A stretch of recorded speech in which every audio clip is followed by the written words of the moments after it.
One of the most common questions that I get as a divorce lawyer is, how do I tell my spouse that I'm considering a divorce?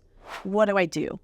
And first of all, I want to tell you, there is no script. There is no one way to break this news to anybody. But I want to give you a couple of tips and tricks, since this is one of the most popular questions that I get asked. And so first, I want to give you one way to think about it.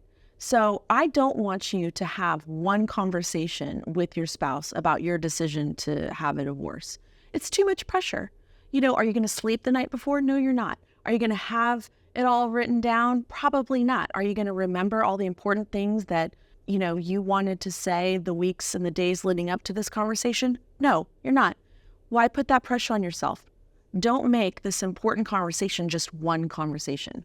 Instead, I recommend that you spread it out over, say, 3 conversations. This is a really big topic. Why not break it up into bite-sized chunks?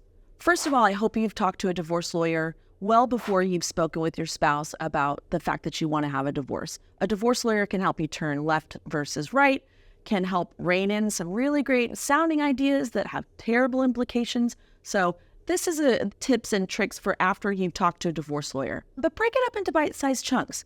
Let's say the first conversation is, I'd like to talk about divorce in general. Break the news, the concept of divorce to your spouse, and do it in a way that broaches divorce generally.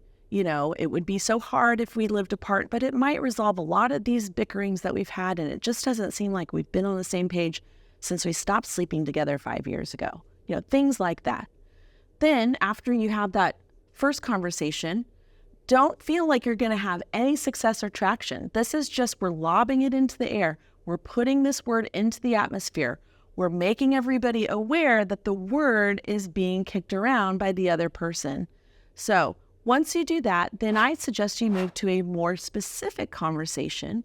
This time, your spouse is going to know, gosh, this is coming up again. I think she or he really must be thinking about it.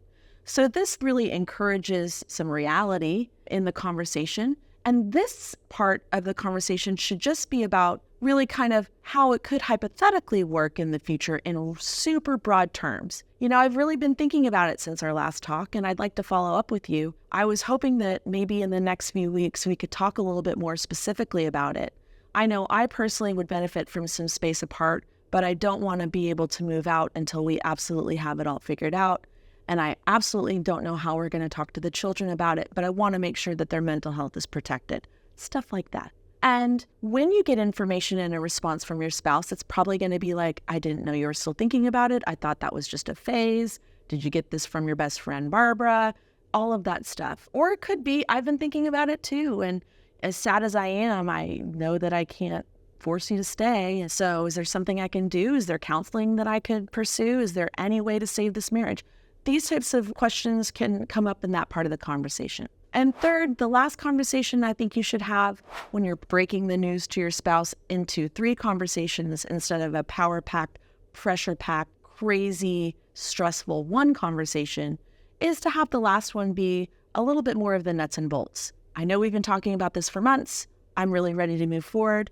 I've hired an attorney. I understand you're going to need to do that as well. I want us to do things in the way that's as peaceful as we possibly can, even though we're both hurting. And I'll be picking up the ball on this conversation and maybe some paperwork in the coming weeks. When you start from the general in the first conversation, a hypothetical in the second conversation, and a practical, logistical conversation in the third, then you've really given yourself so much space and time to get it right. And remember, there's really no right way to do it. This is just my suggestion.